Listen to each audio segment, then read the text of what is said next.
Et bienvenue à tous en direct sur Public Sénat. Voici les titres du 22h ce soir. Sa chute avait été annoncée après la perte aujourd'hui de la majorité absolue à la Chambre des députés. Silvio Berlusconi démissionnera sitôt adopté. Les mesures promises à l'Union européenne, ce pourrait être dès mardi prochain. Et au-delà de ce changement, comment l'Italie qui croule sous une dette colossale peut-elle s'en sortir? Élément de réponse tout à l'heure avec notre chroniqueur Jean-Louis Gongbo.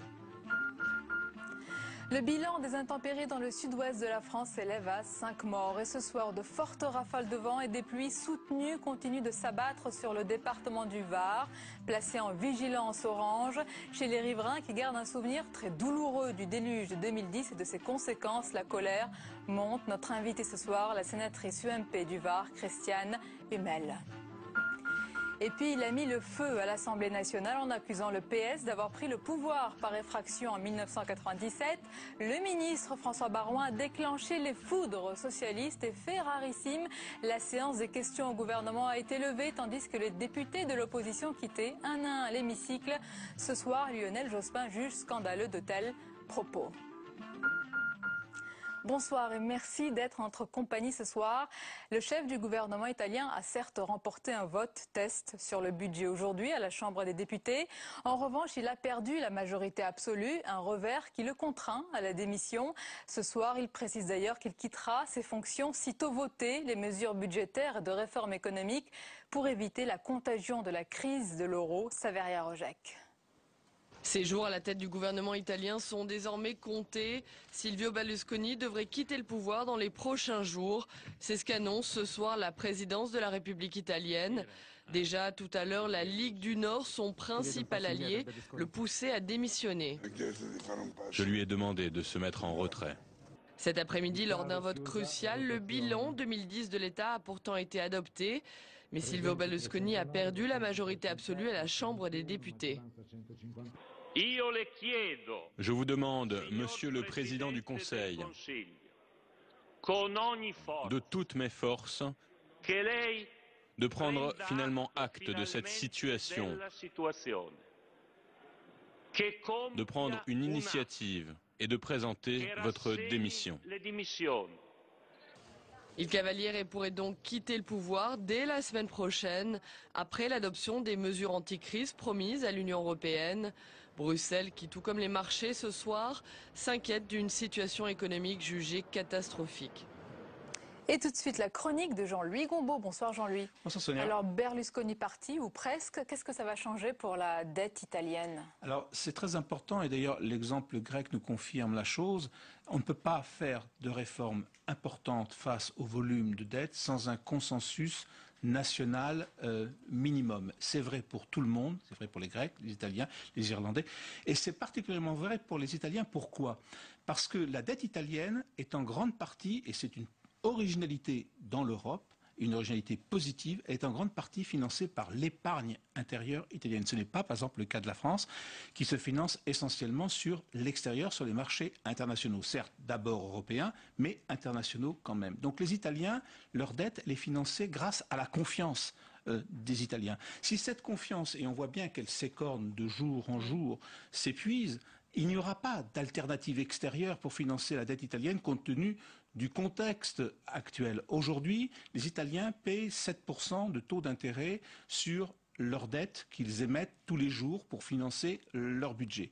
Pour une dette qui est de l'ordre, toute proportion gardée, de 30% inférieure à la dette grecque, ils payent des taux d'intérêt de 4 fois inférieurs aux Grecs. Ce qui veut dire donc qu'ils ont une ressource intérieure considérable, et si cette ressource s'épuise, et déjà on note une fuite des capitaux italiens parce qu'il y a ce manque de confiance, si jamais cette ressource se tarissait faute de confiance, il n'y aurait pas d'alternative extérieure. Et si ça craque, Jean-Louis, si le bateau italien commence à prendre l'eau, est-ce que le Fonds de stabilité européen peut lui porter secours? Alors il faut avoir en mémoire quand même un certain nombre de chiffres. Chaque année, en tout cas en 2012, l'Italie aura besoin de trouver sur le marché des capitaux, d'abord intérieurs, je viens de le dire, et extérieurs, 300 milliards d'euros pour financer sa dette.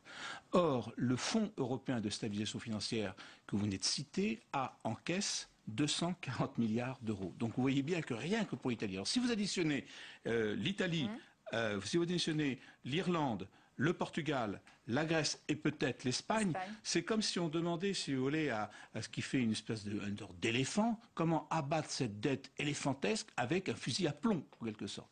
Alors justement, parce que je parle de plomb, il est essentiel pour les Italiens de trouver une issue. Et ils peuvent la trouver. Parce que nous sommes dans une économie qui est comme la troisième économie européenne, une économie industrielle. Donc il y a les capacités pour l'Italie de trouver une alternative. Mais il n'y aura pas pour eux, c'est pas possible. Ce n'est pas calibré pour cela. Il n'y a pas d'alternative avec le Fonds européen de stabilisation financière. C'est impossible. Il peut y avoir une aide, si vous voulez, un coup de main, mais pas une sortie de la crise via ce fonds. Merci beaucoup Jean-Louis pour votre analyse. La suite du 22h et les socialistes qui ne comptent pas en rester là dans l'affaire des sondages de l'Elysée.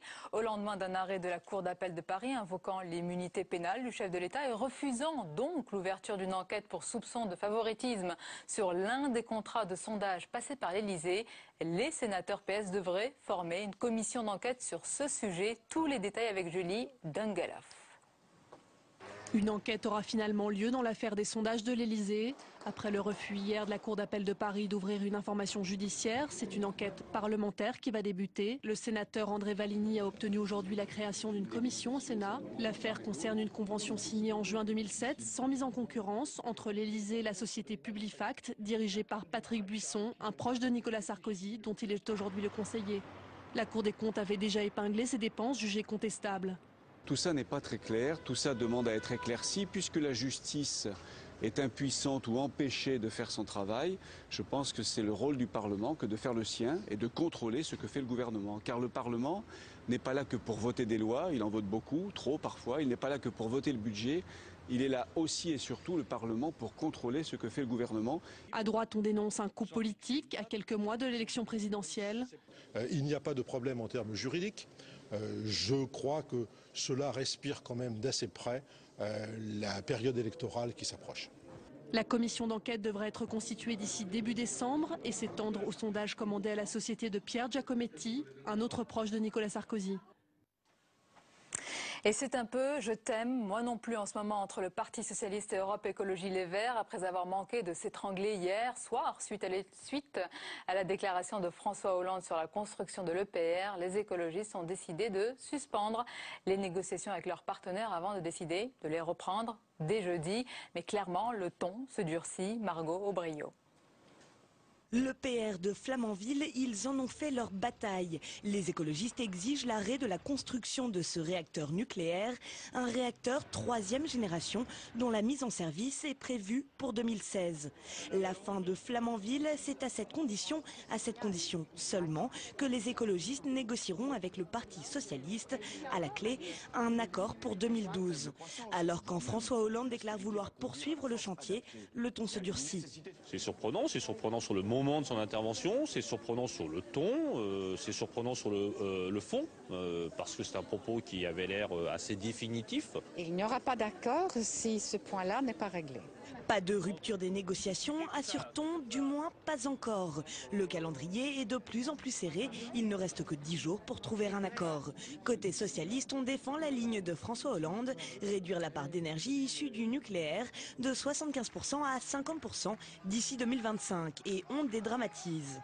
Qui peut prendre la responsabilité de faire capoter un accord électoral qui peut permettre à la France de se redresser et à une nouvelle majorité d'être élue. Donc oui, ça fait partie, il y a des soubresauts, ça fait partie de ces moments de discussion. Pour obtenir des élus à l'Assemblée, les écologistes ont besoin des socialistes. Alors ont-ils vraiment le choix? Rien n'est joué. En 2007 déjà, les négociations avaient capoté.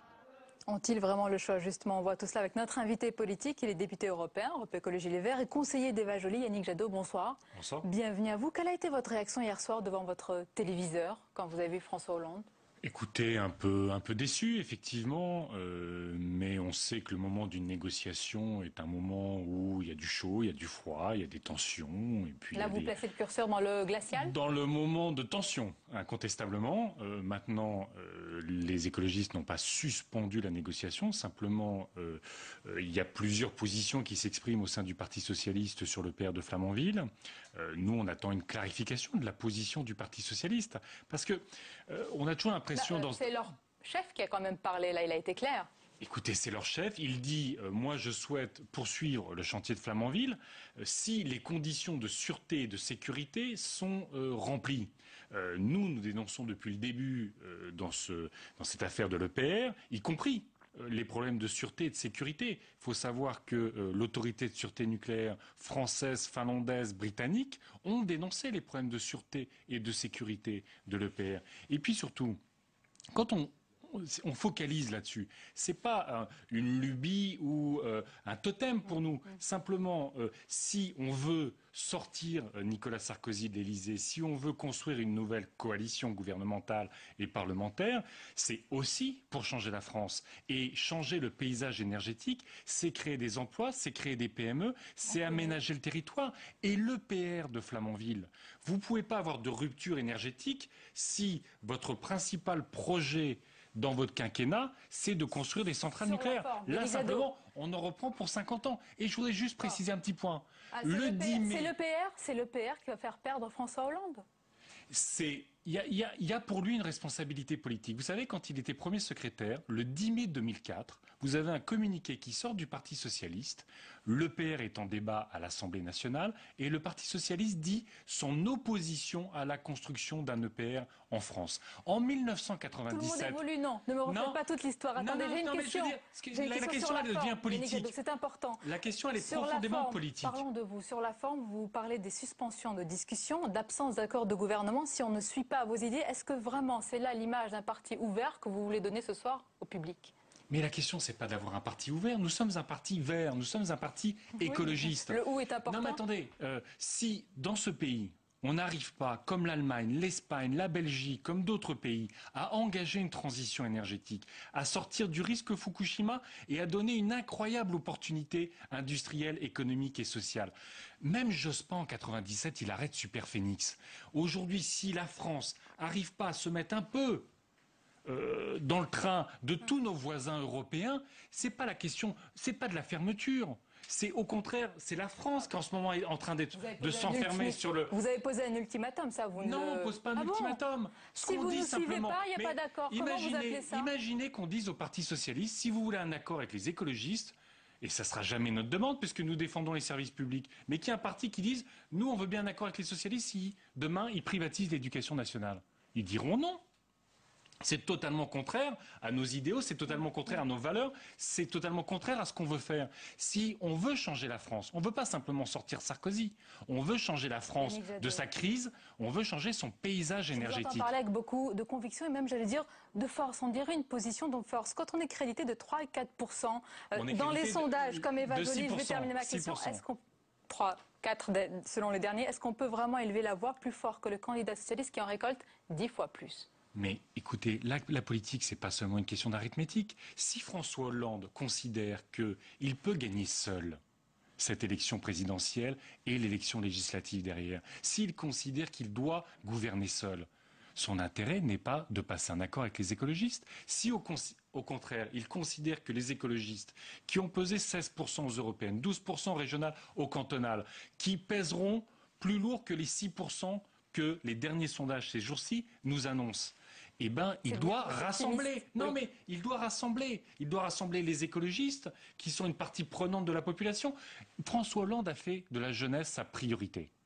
Est-ce que vous pensez que les jeunes, aujourd'hui, ne sont pas profondément pour la sortie du nucléaire? Ils le sont à plus de 80%. Est-ce que les jeunes ne sont pas préoccupés d'environnement? C'est la catégorie de la population la plus préoccupée. C'est clairement un critère de victoire ou de défaite pour François Hollande, ce sujet. Je crois que le sujet pour François Hollande aujourd'hui, et je ne doute pas que ce soit sa préoccupation, c'est de passer un accord et de rassembler donc vous pour les élections qu'il bouge sur le PR et de rassembler dans un gouvernement. Il ne gouvernera pas avec une opposition de droite et une opposition écologiste. Je ne crois pas. Vous l'avez sans doute lu, le conseiller politique de Cécile Duflot, que vous connaissez bien, c'est Jean-Vincent Placé, tente de calmer le jeu. Il affirme que Martine Aubry et François Hollande ont discuté avec Cécile Duflot, patronne d'Europe Écologie Les Verts, et que les négociations vont reprendre jeudi. D'abord, est-ce que vous confirmez?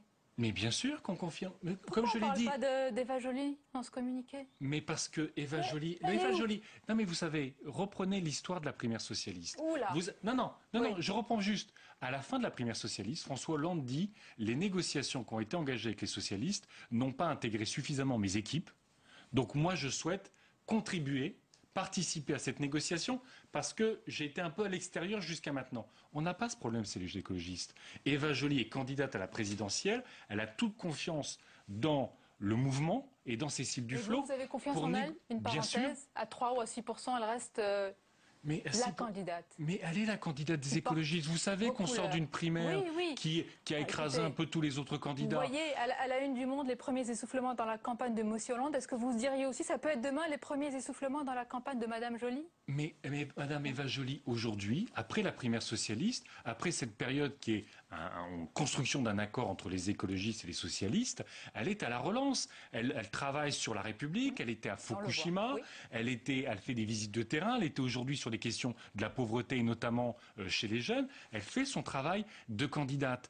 Mais ne croyez pas que vouloir changer la donne énergétique dans notre pays, c'est un signe de repli, c'est un signe de fermeture. Au contraire, c'est s'adapter au monde, c'est s'adapter à la réalité industrielle d'aujourd'hui, c'est réduire la consommation d'énergie. Vous voyez ? Et donc, pour nous, c'est tellement important pour les Français que nous souhaitons que ça fasse partie du paysage politique de juin 2012. Et vous l'avez dit clairement, le message sera entendu par les socialistes, sûrement. Merci beaucoup Yannick Jadot d'avoir été notre invité ce soir. La suite du 22h avec le bilan des intempéries dans le sud-ouest de la France qui s'élève à 5 morts. Et ce soir, de fortes rafales de vent et des pluies soutenues continuent de s'abattre en ce moment même sur le département du Var, essentiellement placé en vigilance orange. Et chez les riverains qui gardent un souvenir très douloureux du déluge de 2010 et de ses conséquences, eh bien, la colère monte. Regardez ce reportage. Depuis le milieu de l'après-midi, les pluies recommencent à tomber sur Roquebrune-sur-Argence.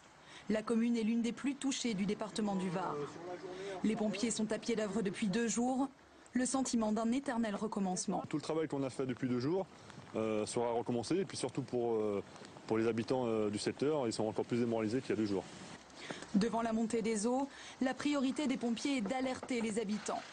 Il leur conseille de se protéger et, s'ils le peuvent, de quitter les lieux pour la nuit. Et on vous dira si vous pouvez revenir chez vous. À une 50aine de kilomètres de là, à Grimaud, les pompiers ont profité d'un moment de décrue pour évacuer des résidents. Il y a environ une quinzaine d'habitants qui sont encore dans ces habitations, donc nous les avons soustraits de façon à ce que ces personnes ne soient pas soumises à la montée de l'eau. C'est la salle municipale qui sert de refuge aux sinistrés. Ils y trouvent un peu de réconfort, de quoi dormir et se nourrir, mais les personnes évacuées redoutent les heures à venir. Il paraît que là aussi ça va être grave. J'espère que non. On espère rentrer demain au Camp Marin quand même. Rentrer plus vite. Non, je crois qu'ils vont nous laisser la nuit. Les prévisions sont effectivement pessimistes. Météo France prévoit de fortes pluies, parfois orageuses, tout au long de la nuit. Et notre invitée sur cette actualité, la sénatrice du Var et maire de la Valette du Var, Christiane Humel, bonsoir. Bonsoir. Bienvenue à vous, merci d'être avec nous ce soir. Alors d'abord, quelle dernière nouvelle avez-vous en particulier du département du Var ce soir? Depuis environ 16 heures, nous avons des messages, enfin j'ai des messages sur mon portable, alerte du préfet qui nous tient au courant de la montée des eaux. Je sais qu'entre 16h et 20h, il est tombé 200 mm d'eau. Alors le plus gros des inondations se passe à l'est de Toulon. La ville de Hyères a été très touchée. Ma commune, qui est la Valette du Var, a été un peu touchée, mais bon, c'est rien. Et le plus gros ensuite sur Fréjus, il y a 400 personnes qui ont déjà été évacuées. Quelles sont ce soir les précautions particulières qui ont été prises pour les habitants ? Alors les habitants sont informés parce qu'il y a des cellules de crise qui fonctionnent très bien. Par exemple, samedi, tout le département était déjà en cellule de crise avec plusieurs points, Draguignan, Brignoles, Toulon. Donc les gens sont avertis, mais il y a des inconscients. Et je crois qu'il faut dire aux inconscients... Peut-être un message à leur faire passer ce soir. Voilà, exactement. De ne pas s'approcher trop du bord des rivières parce que les fleuves côtiers sont transformés en torrents, mais la mer aussi est très dangereuse. Et ce matin, en allant prendre l'avion, bon, j'ai pu voir quelqu'un qui était au bord des vagues avec une mer déchaînée et des vents très violents. Là, on ne peut pas garantir la sécurité des gens à 100%. Alors, vous avez dit, il y a les inconscients et puis il y a ceux qui sont en colère, qui ont un souvenir encore, bien c'est un souvenir très douloureux, des inondations de 2010. Qu'est-ce que vous répondez à ceux qui se disent, mais comment on peut revivre la même situation? On se souvient de l'inauguration des digues dans le Var. Oui, alors je dois dire que il me semble que c'est pas exactement la même chose. Je parle de l'expérience que j'ai de l'Est toulonnais, par exemple. Nous avons depuis 2010 construit beaucoup de bassins de rétention. Et il n'y a pas eu d'inondation, par exemple, dans la basse ville de Toulon, dans la ville de la Garde, dans ma commune aussi. Je crois que la solution est là. Il faut construire en amont des bassins de rétention. Et puis il y a un problème, c'est les permis de construire. Je crois qu'il faut que les gens soient raisonnables non plus et ne poussent pas les maires sans arrêt à demander des permis de construire. Bon, on va dire nous que allons les fautes sont partagées quand même. Nous allons les refuser maintenant. Vous retournez dans le département bientôt? Demain soir. Bon. En tous les cas, merci beaucoup, Christiane Hummel, d'avoir été. Bon courage aux Varois. Bien sûr, on leur dit ce soir et on pense. Merci d'avoir été notre invité. La suite du 22h tout de suite. Le tour de l'info, il est signé Cécile Sixou.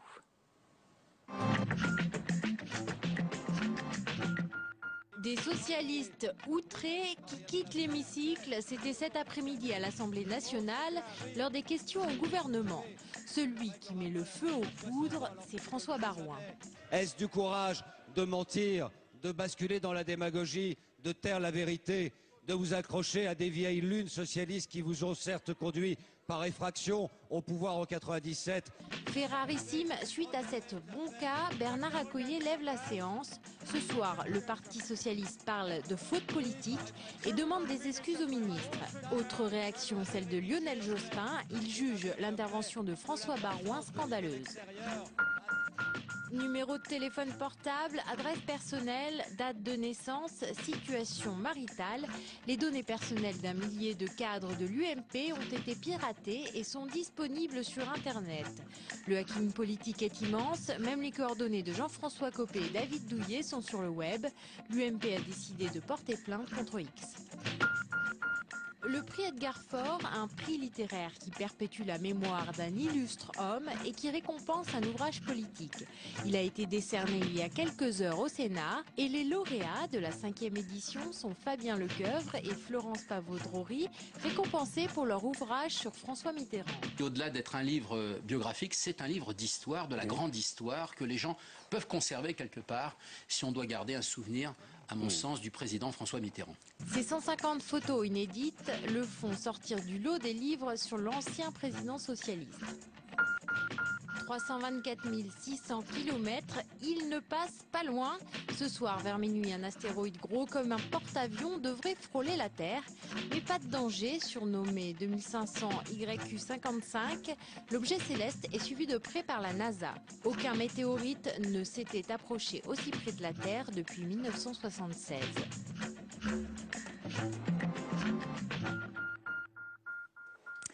L'arbre généalogique des politiques réserve bien des surprises. Entendez plutôt Henkem descend des Borgia, Giscard d'Estaing de Louis XV, c'est moins étonnant, Strauss-Kahn d'un Bagnères. Bref, nous allons passer en revue ce soir les détails insolites de ces liens généalogiques avec notre invité Jean-Louis Bocarno. Bonsoir. Bonsoir. Bienvenue à vous. Je précise que vous êtes l'auteur de ce livre et également l'un des auteurs et également généalogiste. Alors en période électorale, on s'intéresse plutôt, d'habitude d'ailleurs on le voit sur ce plateau, à l'actualité immédiate des politiques. Là vous remontez beaucoup plus loin, d'où vous est venue l'idée. Oui, mais on s'intéresse à tout en période électorale. Maintenant, il y a une transparence au niveau patrimonial pour les candidats, au niveau médical, etc. Pourquoi pas au niveau familial et généalogique. Et en permanence, les politiques occupent le devant de la scène. Et en permanence, dans les repas de famille, entre copains, etc., on se pose des questions sur eux. Mais à propos, d'où vient-elle, d'où vient-elle Julia est née, mais combien ça fait-il d'enfants à Nicolas Sarkozy? Et qui était la première épouse? Et qui était était le deuxième époux de la... Et qui était M. Aubry, parce que Martine Aubry est née de là. M. Aubry, mais il n'y a plus de M. Aubry, maintenant c'est M. Brochel. Ah bon? Et donc, plein de questions, ne serait-ce qu'au niveau CV. François Fillon est Premier ministre. Qu'était-il avant? A-t-il été ministre? Mais d'ailleurs, a-t-on vu dans la Ve République des premiers ministres qui n'avaient pas été ministres? Beaucoup de questions. Qu'est-ce qui Beaucoup vous a... de questions, donc je me suis dit, il faut apporter toutes ces réponses. Mais d'abord, pour moi, les réponses généalogiques, les réponses sur l'origine de nos politiques. Et vous, Jean-Luc Bocarno, qu'est-ce qui vous a le plus surpris dans vos découvertes? Ce dont on parle en ce moment, il y a quelques surprises qui n'étaient pas prévues au départ forcément. On remonte des filiations, on ne sait pas du tout où on va arriver. On dit traditionnellement que tout homme descend à la fois d'un roi et d'un pendu, d'un roi ou d'un bagnard. Il y a eu un bagnard, complètement inattendu pour Dominique Strauss-Kahn. Dans la lignée de Dominique Strauss-Kahn. Oui, par un arrière-arrière-grand-père, Léon Bricot, qui était à l'origine logeur en garni, c'est-à-dire tenancier d'une maison close, à Lons-le-Saunier, qui a eu des problèmes avec un de ses clients. Il a fallu intervenir. Le client a fait un esclandre. Il a fallu et ça s'est terminé par un coup de feu. Et le client est mort. Et le taulier, comme on dit, a terminé sa vie au bagne de l'île Noire. Fin tragique. Fin tragique et grande surprise en généalogie. Oui. Est-ce que ça peut être un argument électoral, les liens du sang, les ancêtres? Est-ce que certains pourraient, en lisant votre livre d'ailleurs, en tirer profit à bon escient pour leur campagne? Je ne suis que généalogiste. Je ne suis pas psychogénéalogiste et il est évident qu'un poids d'héritage comme celui qu'on vient d'évoquer peut être interprété par un psychogénéalogiste. Comme j'ai été rejoint par une graphologue, une morphopsychologue, un synergologue des gestes. Un synergologue, étude des gestes. Voilà. Mais il fallait tout cela pour comprendre les politiques? Mais oui, je pense. Et puis encore, il en faudrait peut-être d'autres, aussi un journaliste politique, Frédéric Dumoulin. Ça permet d'avoir plusieurs visages, plusieurs regards croisés sur ces personnalités. Et moi, j'avoue que tout au long de ce travail, du bien et de ceux que m'ont rendu mes co-auteurs, moi qui étais un petit peu plutôt blasé devant le discours politique traditionnel, comme beaucoup de Français peut-être, eh bien, je les ai vus s'individualiser petit à petit, s'humaniser, et je me suis trouvé en face d'hommes et de femmes qui avaient un passé, un héritage familial, et qui, certes, allaient, elles, modeler leur devenir, leur destin, mais qui avaient quand même quelque chose, qui était porteur de quelque chose de peu connu. De mal connu, on croit les connaître, mais en réalité, on les connaît très mal. Et là, on les connaît beaucoup mieux avec votre livre. Jean-Louis Bocarno, est-ce que la généalogie, ça reste une science d'avenir, d'actualité, ou pas seulement du passé? D'actualité, c'est très à la mode. D'avenir, je pense que là, c'est lui faire un bond aussi, montrer quelle utilité elle peut apporter, ce qu'elle peut apporter pour la connaissance. Il n'y a pas que des secrets d'alcôve. Par exemple, on voit qu'autrefois, les hommes politiques étaient plutôt originaires du Massif central, Limousin, Auvergne, etc. Alors qu'aujourd'hui, la nouvelle génération, c'est plutôt Lorraine, Nord-Pas-de-Calais, des régions désindustrialisées. On vient à Paris, on n'a pas d'autre solution que de retrousser ses manches et de se battre. Donc on a affaire certainement d'autres parcours et d'autres personnalités. Et c'est ce qu'on voit dans ce livre, Le tout politique, Jean-Louis Bocarno, avec le journaliste politique Frédéric Dumoulin. Voilà. Et un synergologue, Stéphane Bénard, qui, je crois, intervient de temps en temps chez vous. Exactement. Le livre des petits et grands secrets des politiques. Il n'y a pas seulement les secrets d'alcôve, il y a les origines, les cousinages, les parcours, les personnalités, les indiscrétions. Ça peut peut-être aider pour faire le choix en 2012. En tous les cas, un livre à lire. Merci beaucoup d'avoir été notre invité. C'est la fin de ce journal. Restez avec nous sur Public Sénat. Dans un instant, votre émission politique, preuve par 3. Très, très belle soirée à vous et à demain.